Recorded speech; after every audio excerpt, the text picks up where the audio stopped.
اعوذ باللہ من الشیطان الرجیم بسم اللہ الرحمن الرحیم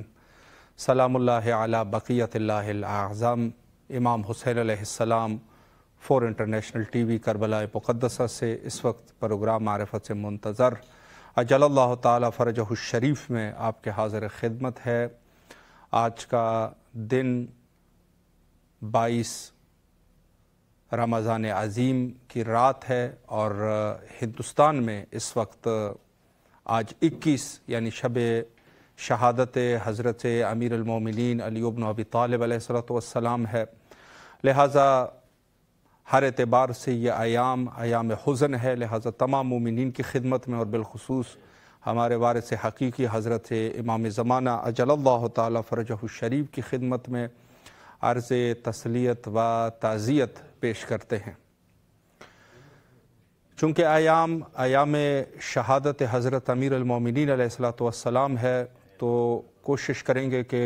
اسی عنوان سے کچھ گفتگو کی جائے، حیات طیبہ حضرت امیر المومنین علیہ السلام کے عنوان سے۔ حضرت کی زندگی کا اگر جائزہ لیا جائے تو پوری زندگی کمالات سے بھری پڑی ہے، یعنی وہ کمالات، اب مجھ جیسا چھوٹا آدمی یہ کہیں کہ حضرت امیر المومنین علیہ السلام کی زندگی باکمال تھی تو یہ مجھ جیسا چھوٹا آدمی یہ کہتے ہوئے اچھا نہیں لگے گا، لیکن ہم اپنی زبان میں کہ آپ تک ہم اپنا مقصد پہنچائے اس وجہ سے یہ الفاظ میں جسارتاً استعمال کر رہا ہوں، وگرنہ حضرت امیر المومنین علیہ السلام کے شان میں رسول اللہ نے فرمایا کہ میں علی سے ہوں اور علی مجھ سے ہے، اور بعض احادیث میں یہ ہے کہ جب سے رسول اللہ موجود ہے اس وقت سے حضرت امیر المومنین علی بن ابی طالب علیہ السلام بھی موجود ہے۔ اگر بات علم کی کرتے ہیں تو پھر رسول اللہ یہ کہتے ہوئے نظر آتے ہیں، فرماتے ہیں انا مدینۃ العلم و علی بابہا، میں شہر علم ہوں اور حضرت امیر المومنین علیہ السلام اس کا دروازہ ہے۔ اور اگر پھر حضرت کی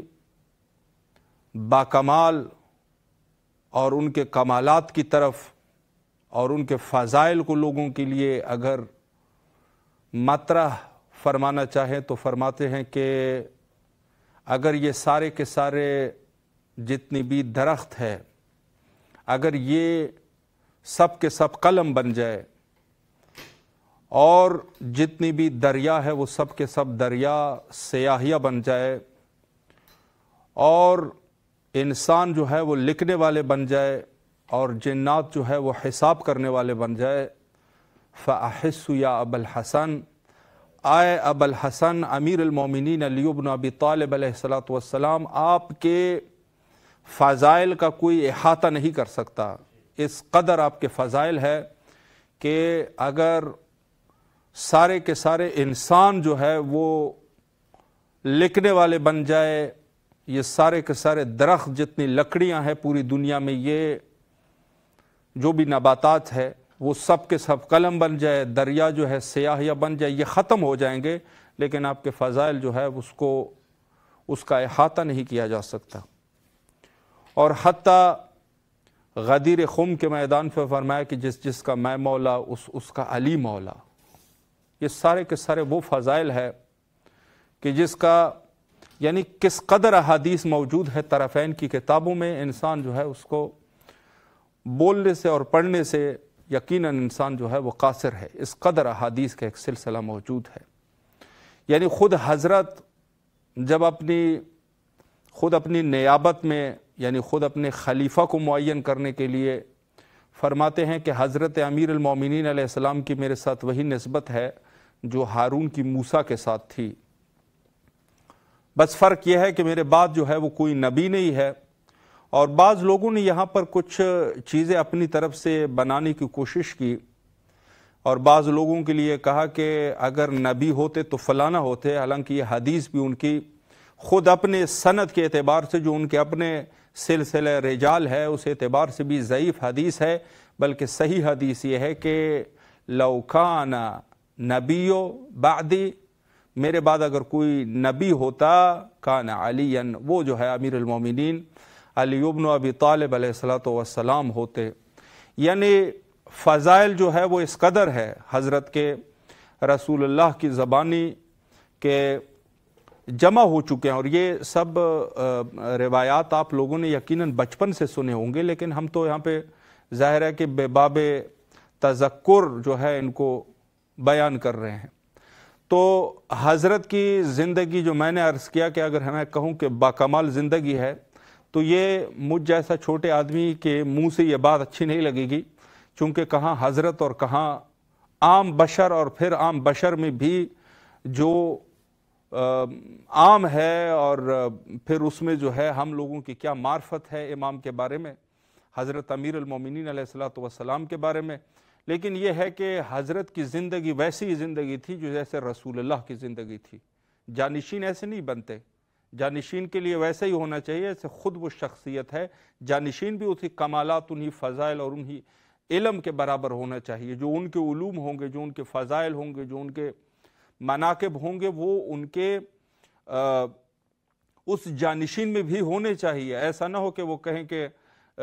اگر حضرت امیر المومنین علیہ السلام نہ ہوتے تو میں جو ہے وہ ہلاک ہو جاتا۔ یہ جو ہلاکت کی بات آ جائے یعنی جاہل ہے، تو جاہل جو ہے وہ کسی پڑھے لکھے کا، یہ میں عام الفاظ میں بات کر رہا ہوں، کسی پڑھے لکھے کا کوئی جاہل جو ہے وہ جانشین نہیں بن سکتا۔ ظاہر سی بات ہے کہ جس سے ان کی جتنا برابر ہونا چاہیے، چونکہ ظاہر ہے انہوں نے ان کی نیابت کرنی ہے۔ عام فہم سی ایک بات ہے، میں جلدی سے عرض کر دوں، پھر مختصراً ایک زندگی کا بھی خلاصہ میں بیان کروں۔ تو دیکھیں، اگر کوئی پڑھا لکھا آدمی ہے کسی ادارے میں بیٹھتا ہے، وہ جانے لگ گیا حج، مثلا میں حج پہ جا رہا ہوں، حج جیسے ہمارے ہاں حج یا زیارات کے لیے جا رہا ہوں، میری جگہ پر اب وہ اس شخص کو اپنی کرسی پر بیٹھائے گا کہ جو لوگوں کے جواب دے سکے، جو سوال کریں گے اس کا جواب دے سکے، وہ مکمل ان فائلوں میں اور ان چیزوں میں ان کو تسلط حاصل ہو کہ جو تسلط جو ہے ان کے مالک کو حاصل ہو، وہی چیزیں ان کو ان کے علم میں ہو، تو ایسا جانشین بنے گا۔ یہ تو نہیں ہوگا کہ کسی مینیجر کی سیٹ پہ جا کے کسی چپڑاسی کو بیٹھا دیں گے۔ ظاہر سی بات ہے چپڑاسی کے اپنے تقاضے ہوتے ہیں، یا جا کے آپ کسی چوکیدار کو جا کے اس کی جگہ پر بیٹھا دے، تو یہ تو عقل کے منافی ہے۔ تو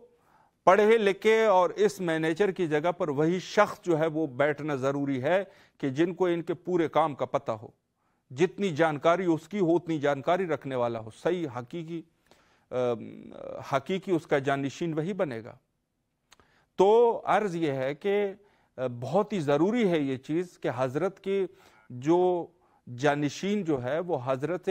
امیر المومنین علیہ الصلوۃ والسلام ہے، تو ان کے پورے کمالات حضرت کے امیر المومنین علیہ السلام کے وجود میں ہونے چاہیے، جو انہوں نے غدیر میں اعلان کر دیا تھا۔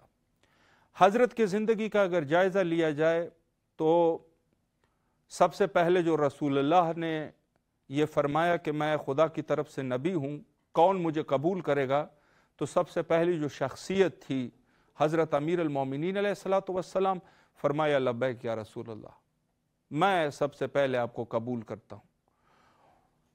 پھر جو ہے نصرت کی بات آئی تو حضرت کی جنگ خیبر کا موقع، اور لوگ جو ہے وہ اس قدر خوف زدہ ہو گئے تھے عمر ابن عبدود سے کہ لوگ جو ہے وہ اپنے اوثان ان کے خطا ہو گئے تھے، اوثان خطا تھے۔ اور کتابوں میں تو یہاں تک لکھا ہے کہ جب رسول اللہ کے اس ظالم نے جو عمر بن عبدود تھا ملعون، اس نے جو گستاخی کی تو حضرت نے یہی فرمایا کہ کوئی ہے تم میں سے جو اس کتے کی زبان کو بند کرے، یا عام کتابوں کے الفاظ ہے۔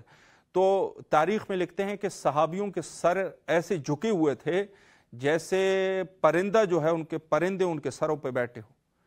جیسے وہ ہوتا ہے نا چھوٹے بچے جب کلاس میں بیٹھتے ہیں تو استاد جب سوال کرتا ہے نا تو سب جو ہے جن کو سوال کا جواب نہیں آتا تو وہ شرم کے مارے جو ہے وہ اپنے چہروں کو جو ہے وہ نیچے کر لیتے ہیں کہ ایسا نہ استاد ہم سے کہیں کہ بھئی آپ اس کا جواب دیں، شرمندہ ہو جاؤں، آتا تو ہے نہیں۔ تو مسلمانوں کے حالات کچھ ایسے ہو گئے تھے۔ اس حالات میں امیر المومنین علیہ الصلوۃ والسلام نے پھر وہی جملہ تکرار فرمایا اور فرمایا کہ لبیک یا رسول اللہ، میں آپ کے لیے تیار ہوں اس کافر سے جنگ کرنے کے لیے۔ جب تیسری دفعہ یہ تکرار ہوا، وقت ہے نہیں، تو پھر وہاں حضرت گئے اور وہاں پر حضرت اس شخص کو قتل کر دیا، حضرت امیر المومنین علیہ السلام نے واصل جہنم کر دیا۔ تو رسول اللہ نے جاتے ہوئے یہ کہا تھا کہ آج کل ایمان کل کفر کے مقابلے میں جا رہا ہے، اور جب وہ قتل ہوا تو فرمایا ضربۃ علی فی یوم الخندق افضل من عبادت الثقلین، ثقلین کی عبادت سے ایک ضرب حضرت امیر المومنین علیہ السلام کا افضل ہے۔ ثقلین یعنی امام سے جب پوچھا گیا کہ ثقلین سے کیا مراد ہے تو اس نے کہا انا من الثقلین، ثقلین میں سے ایک میں بھی ہوں، یعنی اللہ اکبر، ایک معصوم امام، سب ائمہ بھی ثقلین میں موجود ہے، یعنی یہ آپ اندازہ لگائیں کہ کس قدر وہ حضرت کے فضائل۔ جنگ خیبر کا موقع ہے، سب جو ہے بھاگ رہے ہیں، 39 دن تک صحابی جاتے رہے اور بھاگتے رہے، اور حتیٰ میں اس لفظ پہ جو ہے وہ اپنی زبان جو ہے وہ مجھے ضرورت نہیں ہے شرمانے کی، چونکہ ان کی اپنی کتابوں میں لکھے ہیں یہ چیزیں، حتیٰ عمر ابن الخطاب، حتیٰ ابی بکر، حتیٰ عثمان بن عفان، یہ سب کے سب گئے، سب کے سب گئے، سب کے سب وہاں سے فرار کر لیا انہوں نے، اس کو فرار ہی کہیں گے، ان کے اپنی کتابوں میں لکھا ہے، یہ سب چیزیں ہیں وہاں پہ، تو انہوں نے وہاں سے فرار کر دیا، اور آخر میں حضرت نے فرمایا کہ لَأُوتِيَنَّ رَایَةً غَدًّا رَجُلًا قَرَارًا غیر فرار، کل میں اس شخص کے ہاتھ میں یہ علم دوں گا کہ جو قرار ہوگا اور غیر فرار ہوگا، وہ فرار اختیار نہیں کرے گا ان لوگوں کی طرح۔ تو حضرت نے خیبر کو فتح کر دیا، فاتح خیبر حضرت امیر المومنین علیہ السلام۔ اور جو اس حدیث میں ایک معروف خطیب کا جملہ ہے، میں اس کا نام تو نہیں لوں گا لیکن جملہ تکرار کروں گا تاکہ ثواب اس کو مل جائے۔ انہوں نے یہ کہا تھا کہ رجل کا ایسا لفظ جو عربی زبان میں رجل مرد کو کہتے ہیں، کہتے ایسا مرد کہہ دیا کہ آج بھی ہمارے مرشد کا نام ہی علی شاہ مردان ہو گیا، شاہ مردان، یعنی ایسا مرد ہے کہ جو تمام دنیا کے مرد جو شجاع لوگ ہیں ان کے جو ہے وہ سید اور سردار ہے، ان کا رئیس جو ہے وہ حضرت امیر المومنین علیہ السلام۔ تو حضرت کی ایک زندگی جو ہے وہ دفاع رسول اللہ میں گزری ہے، چاہے وہ بچپنے سے لے کر حضرت ابو طالب علیہ السلام کے زمانے سے لے کر حضرت کی جوانی تک، یہ پورا عرصہ حضرت کا رسول اللہ کی دفاع میں اور اسلام کی دفاع میں گزری۔ اور پھر حضرت زہرا سلام اللہ علیہا اور حضرت امیر المومنین علیہ السلام کا عقد، لوگوں کی مزید جو ہے حسد بڑھ گئے، اور اس کے بعد جو حضرت کا دور ہے یہ بڑا مظلومانہ دور ہے، مظلومانہ دور ہے۔ 25 سال تک حضرت امیر المومنین علیہ السلام اپنے گھر میں رہے اور غاصبان مسند نبوت حکومت کرتے رہے 25 سال تک۔ اندازہ لگائے 25 سال میں جو ہے نا جوان ہو جاتے ہیں، چھوٹے بچے جوان ہو جاتے ہیں، اور بوڑھے جو ہے وہ فوت ہو جاتے ہیں، اور جو جوان ہوتے ہیں وہ بوڑھے ہو جاتے ہیں۔ اتنا عرصہ جو ہے، یعنی ایک زمانے تک اہل البیت کے مکتب سے کافی سارے لوگ محروم رہے۔ آج کے اس دور میں بہت سارے لوگ کہہ دیتے ہیں کہ حالات، تو اس حالات کو آپ دیکھیں۔ اور جب حضرت کی ظاہری حکومت آ جاتی ہے کوفے میں، یہاں میں تھوڑا سا رب دوں گا اپنے زمانے کے امام سے توسل کرتے ہوئے، کہ یہ جو حکومت ہے حضرت امیر المومنین علیہ السلام کی، کہ جس میں تاریخ میں کوئی بھوکا نہیں تھا، اور بقول حضرت آیت اللہ العظمہ سید صادق حسینی شیرازی حفظ اللہ تعالی، یہاں تک فرمایا کہ بعض ایسے القابات لوگ امیر المومنین کے لیے ایسی نسبتیں دیا کرتے تھے جس کو میں بیان نہیں کر سکتا۔ قبلہ فرماتے ہیں،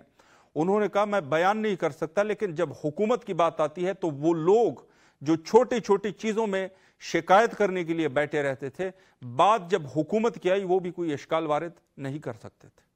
وہ بھی اشکال وارد نہیں کر سکے۔ کیوں؟ چونکہ حضرت کی حکومت میں کوئی بھوکا نہیں ہے، کوئی شخص بھوکا نہیں ہے۔ عدالت ایسی عدالت ہے کہ اگر کوئی شخص جرم کا مرتکب ہو جاتا ہے تو فوراً اپنے کفر کردار تک پہنچ جاتا ہے۔ اگر کوئی شخص قابل ہے تو اس کو اپنی قابلیت کے بنیاد پہ اس کو جا کے سپہ سالار بنا دیا جاتا ہے، اس کو عہدہ دیا جاتا ہے۔ حکومت کو دیکھیں، حضرت محمد بن ابی بکر جو ابو بکر کا بیٹا ہے، اس کے اندر کوئی صلاحیات ایسے تھے کہ جا کے ان کو گورنر بنا دیا مصر کا۔ حضرت مالک اشتر نخعی، ان کے اندر کوئی صلاحیات تھے کہ حضرت جو ہے وہ ان کو اس قدر ان کی تشویق کرتے ہیں۔ باقی اصحاب باوفائے حضرت امیر المومنین علیہ الصلوۃ والسلام تو یہ وہ شخصیات تھے کہ جس کے اندر کوئی ٹیلنٹ ہے۔ آج کل کی حکومت نہیں ہے کہ لوگ تعلیم یافتہ ہو، عقل بھی ہے، سارا کچھ ہے، نوکری تک نہیں ملتی، اس کو کوئی تشویق ہی نہیں ہے۔ ظاہر ہے کہ وہ ٹیلنٹ جو ہے وہ دب جاتا ہے۔ انسان میں جو ٹیلنٹ ہے، مثلا ایک آدمی ہے شجاع ہے، ایک آدمی ہے زور بازو اس کے زیادہ ہے، ایک شخص ہے وہ عاقل ہے۔ حضرت امیر المومنین علیہ السلام حتیٰ مشاورے کا جو سلسلہ ہے یہ گویا تشویق ہے، وگرنہ معصوم کو کسی کے مشورے کی ضرورت ہوتی ہے، یقیناً مشورے کی ضرورت نہیں ہے، لیکن یہ ہے کہ لوگوں کے لیے یہ بات اشکار ہو جائے کہ یہ شخص جو ہے وہ یہ شخص عاقل آدمی ہے۔ کیوں امام صادق علیہ الصلوۃ والسلام نے فرمایا کہ اکثر جو ہمارے دین کے مسائل ہے وہ فلاں شخص سے، مثلا زرارہ سے پوچھا کرو۔ وجہ اس کی یہی ہے کہ اس کی قابلیت جو ہے لوگوں کے اوپر واضح اور اشکار ہو جائے، وگرنہ امام تو امام ہے۔ تو حضرت امیر المومنین علیہ السلام کی وہ حکومت جو بے مثال حکومت ہے، اس کی طرح کوئی حکومت نہیں ہے۔ اور آج میں اور آپ یہاں پر جو انتظار میں بیٹھے ہیں حضرت بقیت اللہ الاعظم امام زمانہ اجل اللہ تعالی فرجہ الشریف، یہ وہی حکومت کے ہم منتظر ہے جو کوفہ میں قائم ہوئی تھی، اور ہم وہی اسی حکومت کو دیکھنا چاہیں گے جو ایک دفعہ پھر کوفے میں مسجد سہلہ میں جو حضرت کا گھر ہوگا، ایک دفعہ پھر امیر المومنین علیہ السلام کی وہ حکومت جو کوفے میں قائم ہوئی، میرے مولا اور آقا حضرت بقیت اللہ الاعظم امام زمانہ اجل اللہ تعالی فرجہ الشریف تشریف لائے اور اس حکومت کو ادامہ دے دے۔ یعنی حکومت تو ویسے بھی محمد و آل محمد کی حکومت ہے علیہم السلام، لیکن جب حضرت تشریف لائیں گے تو اس دور میں وہی حکومت جس کو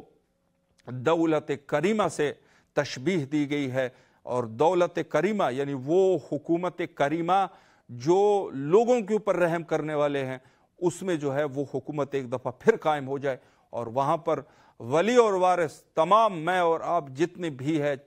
جانشین خلیفۃ اللہ کا خلیفہ حضرت امام زمانہ اجل اللہ تعالی فرجہ الشریف کی حکومت آ جائے، اور انشاءاللہ ہم سب جو ہے وہ بہرمند ہو سکے۔ یہ انتظار ایسا انتظار ہے۔ حضرت امیر المومنین علیہ السلام اس خط کو آپ ملاحظہ کیجئے گا جو انہوں نے مالک اشتر کے لیے جو خط لکھا تھا، اور حکومت کرنے کے وہ عملی فارمولے انہوں نے بتائے تھے ان کو کہ آپ نے رعایا کے ساتھ کیا سلوک کرنا ہے۔ آج کے اس دور میں آپ دیکھیں 2 دن کے لیے ایک شخص آ جاتا ہے، ابتدا میں انسان لوگ امید ان سے رکھتے ہیں، یہ فلاں کام کر لے گا، یہ فلاں، ہماری ترقی آخری امید یہی ہے، بھول جاتے ہیں کہ یہ آخری امید نہیں ہے۔ آخری امید ہمارے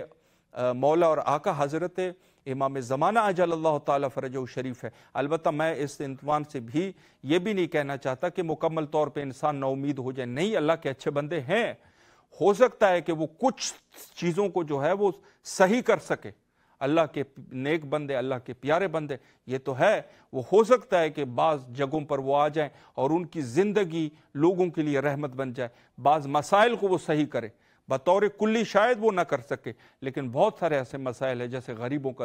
دکھ درد، یہ سب ہو سکتا ہے، ایسی کوئی بات نہیں ہے۔ غیبت امام کا یہ مطلب نہیں ہے کہ ہم جا کے لوگوں کو نا امید کرنا شروع کر دیں کہ بس اب حضرت جب نہیں آئیں گے تو اب کچھ بھی ممکن نہیں ہے۔ نہیں، کچھ تو ممکن ہے، کیوں ممکن نہیں ہے؟ حضرت جو ہے وہ تکمیل کرنے والے ہیں، بہت سارے ایسے کام نیک لوگ کرتے ہیں اور آج بھی کر رہے ہیں۔ آج آپ دیکھیں کہ اسی طریقے سے جو حقیقی موالیان حضرت امیر المومنین علیہ الصلوۃ والسلام ہے، انہوں نے کیا کچھ نہیں کہ آج انسانیت کی خدمت ہو رہی ہے، وہ اپنے حد استطاعت جو کر سکتے ہیں وہ کرتے ہیں۔ یقیناً ہو سکتی ہے کہ حضرت اور اس حضرت امیر المومنین علیہ السلام جنہوں نے بشریت کو جا کے زندگی سکھائی ہے، بشریت کو جا کے زندگی کا درس دیا ہے، اس پہ جو ہے آج بھی اللہ کے نیک بندے کام کر سکتا ہے، لیکن ان سب نیکیوں کو تکمیل کرنے والا کون ہے؟ یہاں پر یہ چیز ضروری ہے، ان کو تکمیل کرنے والے ہمارے اور آپ کے 12ویں امام حضرت امام زمانہ اجل اللہ تعالی فرجہ الشریف ہے کہ جب تشریف لائیں گے تو اس وقت جو ہے یہ سب کے سب حالات جو ہے وہ اپنی جگہ پر آ جائیں گے، اور یہ بھی نہیں ہوگا کہ حضرت کسی کے اوپر کوئی ظلم اور زبردستی کرے گا۔ حضرت امیر المومنین علیہ الصلوۃ والسلام کے دور میں بہت سارے مخالفین وہاں کوفے میں زندگی گزار رہے تھے۔ تراویح، نماز تراویح ایک بدعت ہے، یہ رسول اللہ کے دور میں نہیں ہوئی، اور خود اہل تسنن جو ہے وہ بھی جو پڑھا لکھا مفتی ہوگا آپ ان سے پوچھ لیجئے گا کہ یہ تراویح جو ہے رسول اللہ کی سنت ہے، وہ یہی کہے گا رسول اللہ کی سنت نہیں ہے، وہ بھی ثابت نہیں کر سکتے، پھر بعد میں استدلال کرنا شروع کر دے گا کہ یہ وہی نوافل شب ہے، لیکن ہم جماعت کے ساتھ پڑھتے ہیں ان کو، وہ کچھ نہ کچھ ایسے ٹول مٹول کر دے گا، وگرنہ کلی طور پہ اس چیز کو جو ہے وہ سنت رسول اللہ سے حتیٰ اپنی کتابوں میں بھی ثابت نہیں کر سکتا جو پڑھا لکھا ہوگا۔ جاہلوں سے تو کوئی بات ہی نہیں ہے، وہ بیچارے تو پھر بہرحال اپنی طرف سے کرتے رہیں گے، پھر گالیاں گلوچ کریں گے۔ لیکن یہ ہے کہ تراویح ایک بدعت ہے، اور یہ مذہب شیعہ اس پر کوئی ہمارا دو راہ نہیں ہے، بدعت ہے۔ حضرت امیر المومنین علیہ السلام نے کوفہ میں جب یہ کہہ دیا کہ تراویح جو ہے وہ بدعت ہے، اس کو انجام نہ دیا جائے، تو وہاں پر آوازیں بلند ہوئی اور کہا یا عمرہ یا عمرہ، یعنی عمر نے جو چیزیں ہمارے لیے کی تھی اب اس سعادت سے ہم محروم ہو رہے ہیں۔ گویا انہوں نے وہاں پر حضرت کی یعنی مخالفین ہے، اگر کوئی دوسرا معاویہ کی حکومت ہوتی تو کیا کرتا؟ ان کے سر قلم کر دیتا کہ آپ جو ہے وہ خلیفہ کے بارے میں جو ہے وہ اس قسم کے وہ کر رہے ہیں۔ اپنے آخری جو حضرت خدیجہ الکبریٰ سلام اللہ علیہ کے عنوان سے سید المرجع نے جو چیزیں فرمائی کہ ان کے ظلم کی کئی داستانیں انہوں نے وہاں پر ذکر کی، اور خود معاویہ کے بارے میں جہاں انہوں نے 30,000 لوگوں کو قتل کیا، اور مروان ولید جو ہے ایک شخص نے صرف اس کو اتنا کہہ دیا کہ اتق اللہ، خدا سے ڈر، ایک نصیحت کے لیے اس کو ایک نصیحت کی، اس نے جا کے ان کو الٹا لٹا دیا، اور جو لوگ تھے انہوں نے کہا ان کو اتنی لاتیں مارو مارو مارو کہ یہ مر جائے، اس کو اتنا مارا کہ وہ مر گیا وہاں پہ، صرف اس جملے پر کہ اس کو یہ کہا کہ اللہ سے ڈرو۔ اب اللہ سے ڈرنا یہ تو اچھی بات ہے، لیکن میں یہ کہہ رہا ہوں کہ وہاں پر بنی امیہ کے اب حالات دیکھیں کہ اگر چھوٹی سی مخالفت ہوتی ہے وہ لوگوں کو قتل کر دیتے ہیں۔ آپ جو ہے ولید کی مثال لے لیں، معاویہ کی مثال لے لیں، معاویہ کی، یزید کی مثال لے لیں، یا دوسرے جو ان کے خلفاء جو ہے جو اپنے آپ کو حاکم اسلامی کہتے، حاکمان اسلامی کہتے تھے، تو انہوں نے ایسے کیے ہیں۔ لیکن اگر حضرت امیر المومنین علیہ السلام جہاں لوگوں نے یہ بلند کر دیا اور کہہ دیا کہ امیر المومنین علیہ السلام حتیٰ ان کے شان میں رسول اللہ نے فرمایا تھا کہ العلی مع الحق والحق مع العلی،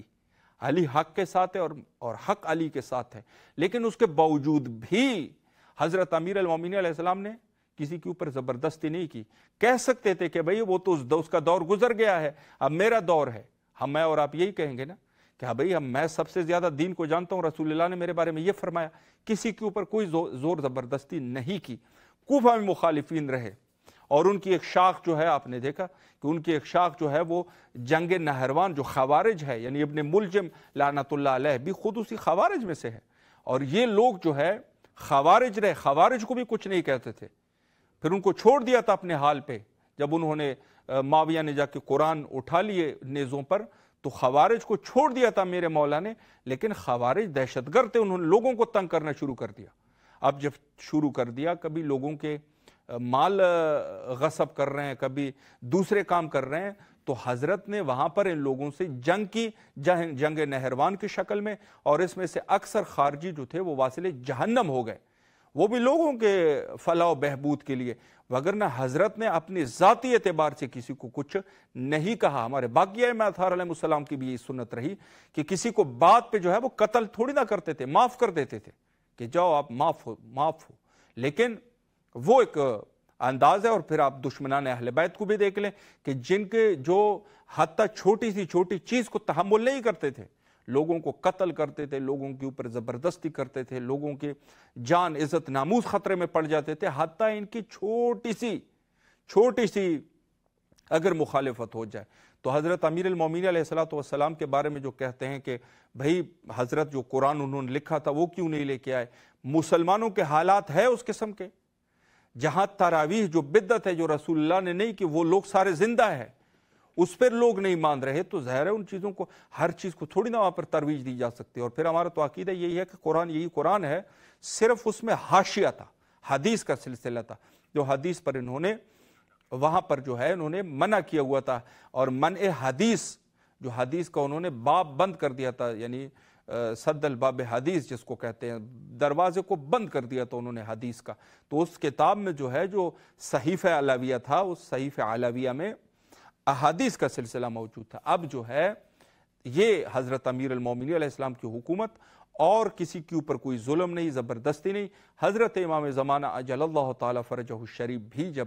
حکومت فرمائیں گے تو کسی کے اوپر کوئی زور زبردستی نہیں ہوگی۔ یہ نہیں ہوگا کہ کسی کے اوپر زبردستی اسلام قبول کرے۔ یہ جو قتل و غارت احادیث میں جو ہے، یہ وہی لوگ ہیں جو سرکش ہے، جو آج کے اس دور میں بھی ہے۔ یہ وہ لوگ ہیں جو اہل بیت کے جدی پشتی دشمن ہے۔ یہ اہل بیت کو برداشت نہیں کرتے، یہ وہ لوگ ہوں گے۔ وگرنہ جو عام حتی کافر بھی ہوگا اس کو کچھ نہیں کہا جائے گا۔ لیکن ہاں یہ ہے کہ جب حضرت کی کریمانہ اور اخلاق جو حضرت کے ہیں ان کو دیکھ کے بہت سارے لوگ جو ہے وہ اسلام لے کے آئیں گے، لوگ مومن ہو جائیں گے۔ اور یہ اسلام اس وقت جو قرآن کا وعدہ ہے کہ دین اسلام سب ادیان پہ غالب آ جائے گا، وہ حضرت کے اخلاق کی وجہ سے ہوگا، نہ یہ کہ تلوار کے ذریعے سے۔ وقت جو ہے وہ تقریباً ہمارا انتہا پر پہنچ چکا ہے۔ ہمیں بھی اپنی دعاؤں میں یاد رکھے، حجت خدا کے ظہور کے لیے دعا گو ہے۔ اللہم عجل لولیک الفرج۔